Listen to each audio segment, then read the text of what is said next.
welcome to the Artist Behind the Music Nashville series. Today we have Jacob Melton with us. Welcome, Jacob. Thanks for joining me. Thanks for having me. Absolutely, absolutely. I am so excited to hear more about your musical career, your music that you've released this year, and what you have coming up. So why don't we just kind of dive to the beginning of your story and how you got started in music and following your passion as a career?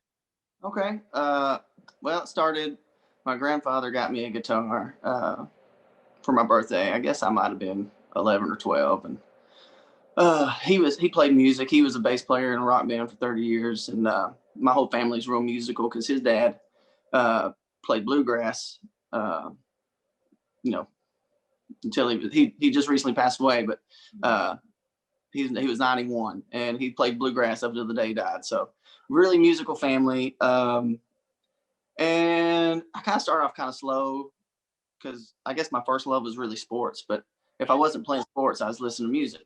And I just kept, plugging away. And then I guess probably sophomore year, I was about 15, and actually started getting the hang of it, and not thinking I was terrible. And that's when I started writing and trying to create my own music instead of learning everybody else's. But that's kind of how I got my start in music. When I was 20, I traveled down to Nashville, which I was only born an hour east of Nashville anyway. So it's always been nearby. And so I started going down there regularly and trying to network and just craft, work on my craft of songwriting. And started a rock band because that's just what I was into at the time. And I did that for about 8 years. And then finally that kind of ran its course and I wanted to kind of do my own thing. So I started writing and connecting with more of the country writers and stuff in town. And finally, got a guy named Adam Shoenfeld to write some stuff and record, which he was actually up for ACM Guitarist of the Year this year. He did play with Tim until the whole COVID stuff, but he liked me enough to sit down and record some music with me. And that's how we ended up with the EP back in April. That's so cool. How did you find releasing your first EP as a solo artist in this pandemic? Well, you learn a lot, especially, whenever you're doing it as an independent artist and you're doing everything yourself. A lot of it's just, play it by ear, build the plane as you're flying it pretty much. And you learn what you're doing, what works best. And there's a lot of research and stuff that goes involved, just deciding which distributing company you want to use, as far as platforms and that nature. But it was a process. Even going back to the actually recording process, because in the past I'd always, the people I was working with producing we would put down, drums first, then bass, and track it out, instrument by instrument. But in Nashville and real sessions, like they're spitting out a song, in 15 minutes, guitars, bass, drums, added stuff, keys, like we recorded 5 songs because I'd already had one that me and Adam done as a single on the EP. And we got those 5 songs done in 4 hours. What? Yeah. Well, no, I had to go back and sing the vocals and stuff, and then but the meat of the song, like the whole, all the structure stuff, everything was put together about 45 minutes a song.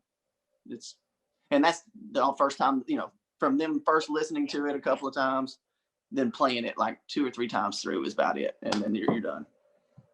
That's such a cool process. It's very different than maybe in different parts of the world. I feel like Nashville is its own, recording. It's a different animal.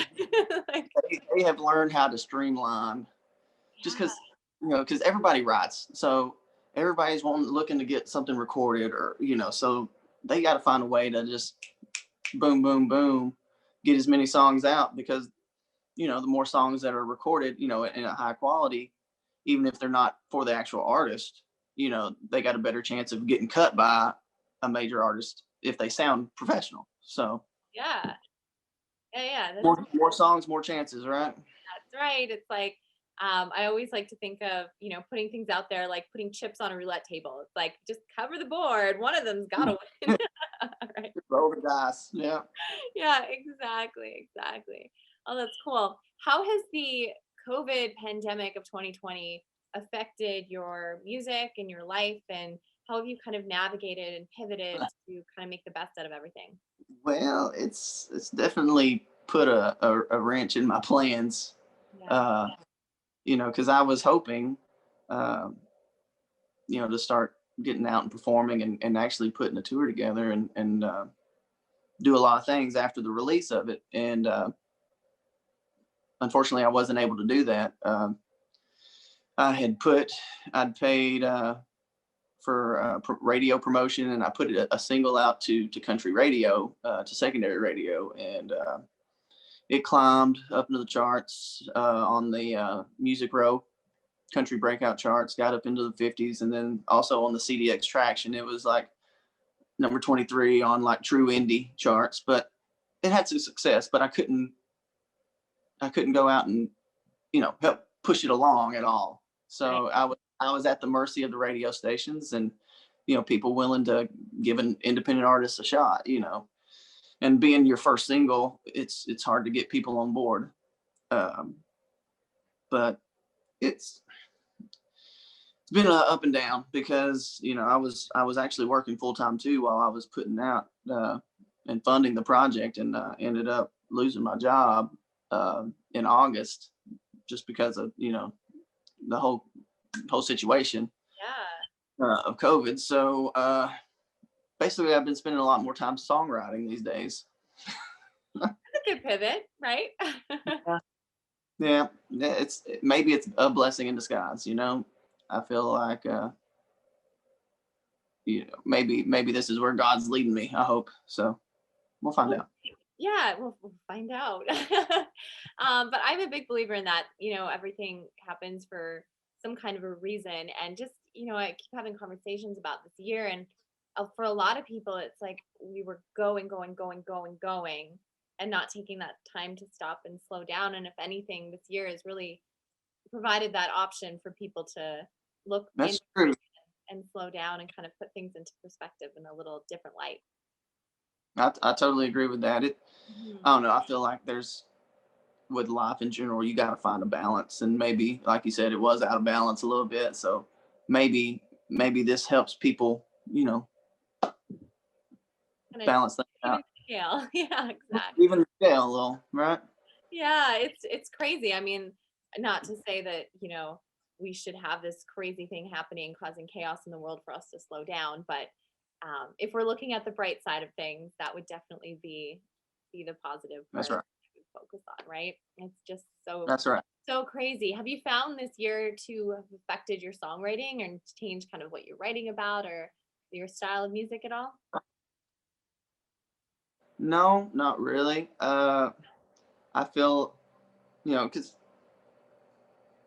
I feel like songwriting is more of a personal thing anyway. So uh, for me, it's songwriting is very tricky in itself, because you write some songs for for I guess for other people. You feel like, oh yeah, this will be good for everybody, will latch on. But then there's other songs that you just write, for yourself, Yeah.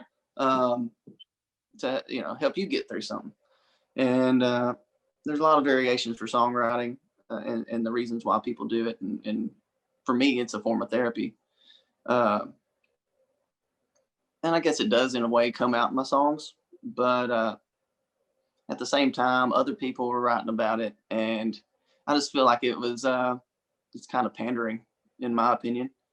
Uh, to say, I mean, everybody knows it's there, Hmm. and if I'm going to write something, I ain't going to write specifically about COVID. I might write something uplifting, but I'm not going to, sit and use that to parlay success Right. or anything like that. Right. Uplifting. I think kind of that's what the world needs more of right now is uplifting joy and kindness and all Oh, yeah. that stuff.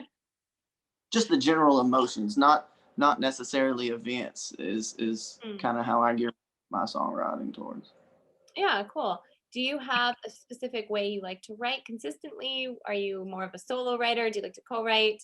Do you have kind I of your own method to I your am madness? more I'm more of a solo writer. Like what I would what I do I feel best at is because I'm still, embarrassed, I guess, to share it with somebody. Like I want to work on it myself, Mhm. and then I'll be like, "Hey, listen to this. I think this is good." And then like they might bounce other ideas, but sitting there and trying to start up a song, I'm kind of timid. In a especially getting into a co-writing room where there's people that have way more success than I have. You feel a little. You're like, man, these guys can write songs really good. What if I say something stupid? You know. That's So, but interesting, yeah.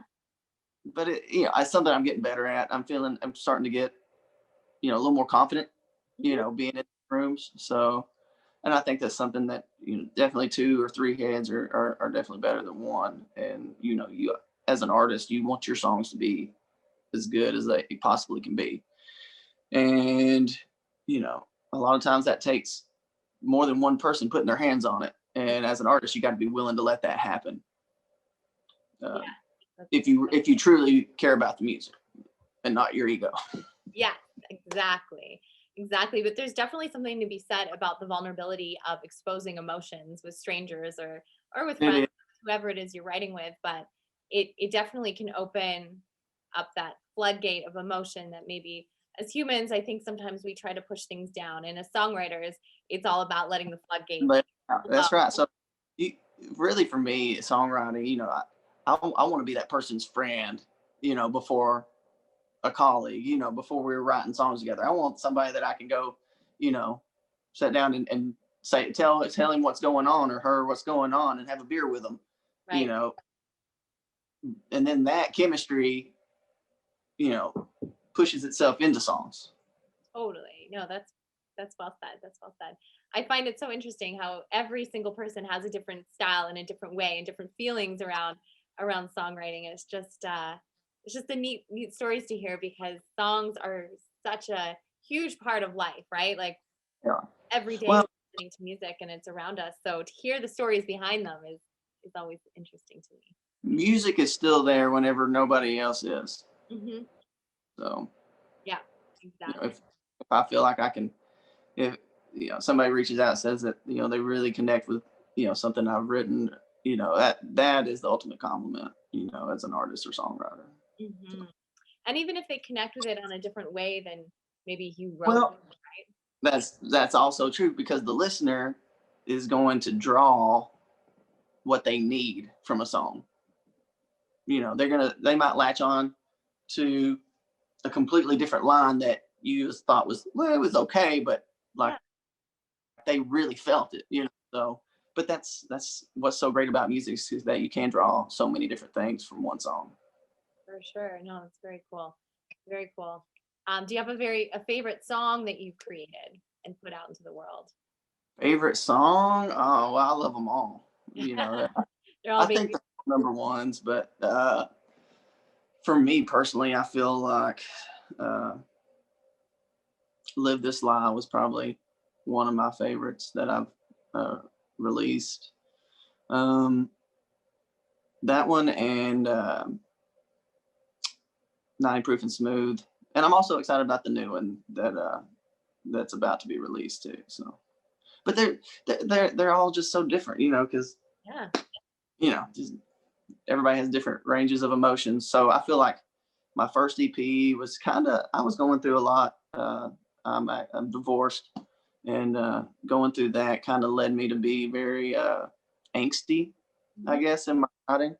So, which I didn't try to do too much of that, but I feel like "Live This Lie" was probably the most angsty song. And I do have kind of alternative feel, like I feel like I'm almost like a redneck Rob Thomas, where I'm like the country version of Matchbox 20, and I don't know, the '90s. The '90s alternative was very angsty to begin with, and I I love draw a lot of. 90s is just the best music. It's my favorite. So if I can incorporate that kind of style and tell a great story through country music. That's my ultimate, goal. Yeah, that's cool. I like that. A redneck Rob Thomas. That's me. I love that. Well, we'd love to hear you play if you're ready to bring out the guitar and play us some. Yeah.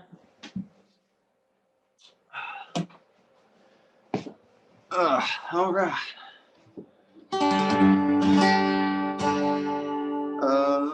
Let's see. You care if I play the new one that's No, you can play whatever whatever you're feeling. Just okay. Well, this is like the world premiere then of this song.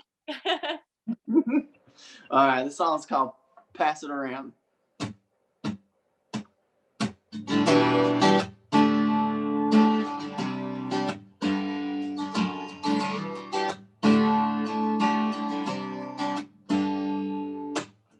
What the hell happened last night? It's been the story of my life. And if I know me, I'm probably still not done. This one's for folks like me. Last call ain't at 3. No, we don't stop until that morning sun. So grab a cold one and sit on down. Let's talk about how we all ran this town. Nobody's saying that we've settled down, but I got a memory, let's all pass it around.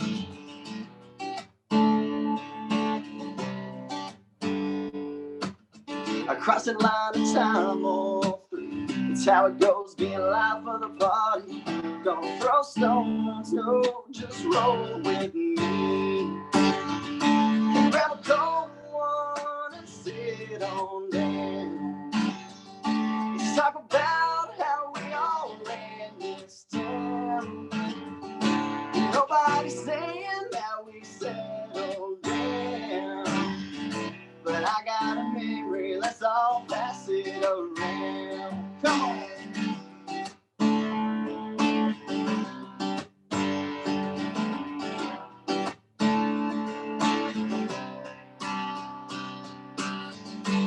Bad ideas make some of the best times, like riding back roads, throwing bottles at stop signs, looking for trouble, oh yeah, most of the time, coming in the form of soft blue eyes.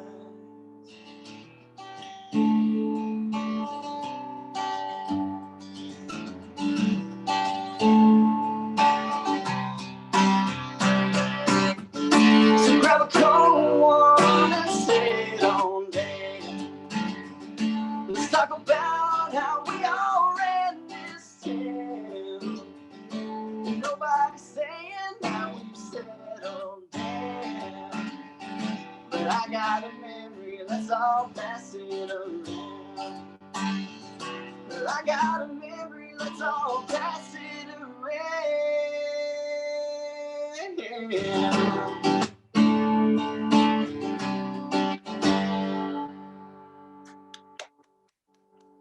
I like that one. That's great. Hey? I said you're too kind. Thank you. Yeah, don't do that. Very, very good. That just made me want to be at a campfire and just hanging out with friends. It's definitely, that's what I see myself, like this is one you would play at a bonfire. Like I want everybody to play all around their bonfires. So that's what it felt like. What was the inspiration behind that? That one was actually co-written. A buddy of mine, he came with like the first line or two, and especially in my younger years, a lot of music playing and hanging out and partying going on, and I don't know what everybody I feel like can relate to that, being a little wild sometimes. Yeah. And I feel like that's what people, especially right now, the way things are, I feel like people need to be reminded, of those good times, and they're not going to go away. No, they're not going to go away. It's just everything's temporary, right? And we're just in a That's right. phase of transition into the next thing. So Mm-hmm. keeping that in mind is important. So good vibes. Good vibes. I I like that one. Thank you. Thank you. Yeah. What would you say some of the best advice you've been given would be Give to who? that you've received? Like the Okay. best advice you've received. Oh, like in music wise or just in Oh, just in general? life, just in general. Okay, well, this is something my grandfather has told me since I was little. You know, talking about having to deal with things, you know, like where we are right now. Said, and he always told me, he said, a man can stand pretty much about anything except a rock in his shoe. So that's my Southern saying for the day. I like that. I like that. That's a rocking issue, and that is true. Is that? Yeah, that's I can't stand that at all. Yeah, Like you no, have to get it out immediately. Other than that, man, it will be all right. I like that. That's a good one. Cool. Cool, cool. What other song you got for us today? Well, I was gonna do 90 Proof and Smooth. It's one of those remember when kind of songs too that you know, just a happy, and that's I really feel like this is where I kind of got my start. So uh my grandfather, the one that just passed away, he used to say this was the one that bought the bus when you know, because he had one bluegrass song that wherever he went, like everybody had to you know was requesting it, and Yeah. he actually got recognized by the state of Tennessee for his contributions to bluegrass music. But yeah, he was very witty. But his song, which is not the one I'm going to play, but it's called "Great Big Woman in an Itty Bitty Bottle of Wine," and it's a magnificent song, I promise. But that's the one that bought the bus. So this is the one that bought the bus. In honor of your grandfather.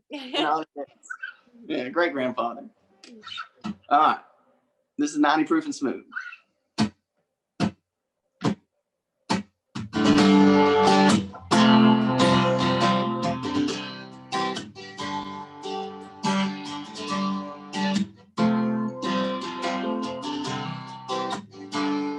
Well, I remember late night moonlight rolling with no headlights down back country roads.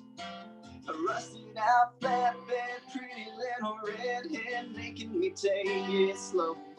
Kicking back cold ones, too young, watching that summer sun kissing on our skin.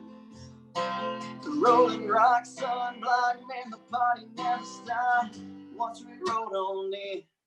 Thinking we were bad, thinking we were cool. We were 90 proof and smooth.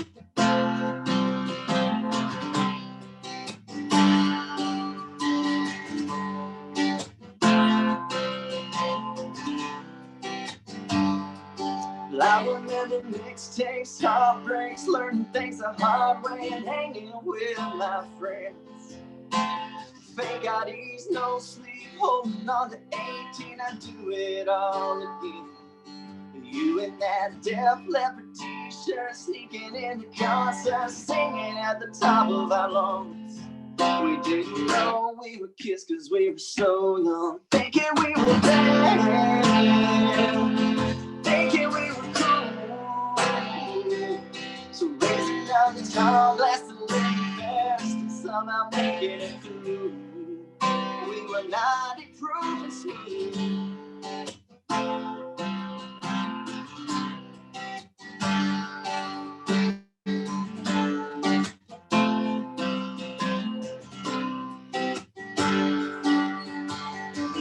Running around with the wrong crowd, all our mamas warned us about.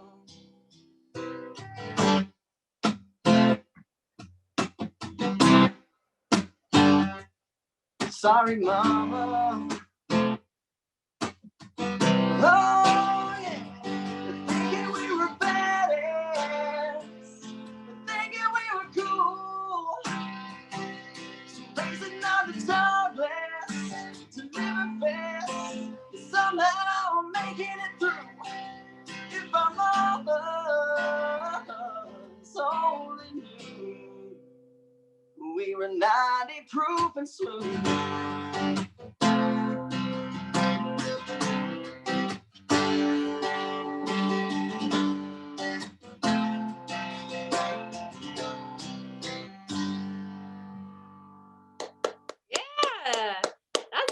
great one. Thanks. Yeah, that one just makes you feel good. You know what I really heard in that one was that redneck Rob Thomas thing you're talking about. As soon as you said, I'm like, oh yeah, I totally hear the You totally hear that, right? Rob Thomas vibes. I love him and Matchbox 20s. They're so great. He was actually, Matchbox 20 was probably one of the first CDs I ever bought or I got for Christmas, because got it the same year I got my boombox, that Yeah. plays on top. And that album, Collective Soul. Oh, another great band. Yeah. Them, and Green Day, the Dookie album, and Alanis Morissette's were the first CDs I got. All great albums. Alanis Morissette was my first tape. Really? Yeah. That I recall listening to over and over and over. I had my headphones in. It was on my little tape player. So good. Such a Jagged Little Pill. Great album. And Collective Soul actually is the band that I've seen the most in concert. Really? And more than any other band. Wow. Crazy. Yeah. Collective Soul was great. They were an awesome band. They were very underrated band. I feel like people's forgotten about them a lot, but they were right up there with the majority of them. I feel like. I agree. I mean, I saw them more and more. Another band that's probably not as popular that I really liked was Tonic. Oh yeah, forgot about that as well. Yeah, there's some great bands from that. You're gonna go now. You're gonna create a '90s playlist when you leave here. I think I might. Actually, this morning I woke up and I felt like I'm feeling '90s vibes today. And hey, there's nothing wrong with '90s vibes. No, I love '90s. '90s are a wonderful era. A wonderful era. That's awesome. Well, thank you so much for joining me on this show. I love chatting with you and hearing a little bit more about your story and your music. So great. I wish you all the best. It's been an awesome pleasure, and thanks for letting me perform a couple of songs for you. Yeah, I know, it's great to hear. I always like to sum up these chats with the question: if you had one message to share with the world, what would that message be? If I had one message to share with the world. Man, you put me on the spot on the end here. Right like that. Got to keep people on their toes. It keeps life interesting. Sure. If I had one message to share, it's that, hard work wins when wishing won't. So, even if you feel like you're not getting anywhere, you just keep plugging, like you just keep moving. And for me, personally, looking back where I was, 3 or 4 years ago, it's just, you don't feel it as it happens. You don't feel it. But when you go back and you actually look and see how far you've actually come, most of the time it's going to be a lot farther than you thought you would be at this point. So that's my thing. Just that's good advice. Hard work wins. Hard work wins. That's right. Hustle hard, people. And rest hard too. Well, Jacob, thank you so much for joining me again. I really appreciate your time and your stories and your songs, and I look forward to hearing more from you soon. I appreciate you as well. Have a good one. You too. Thank you.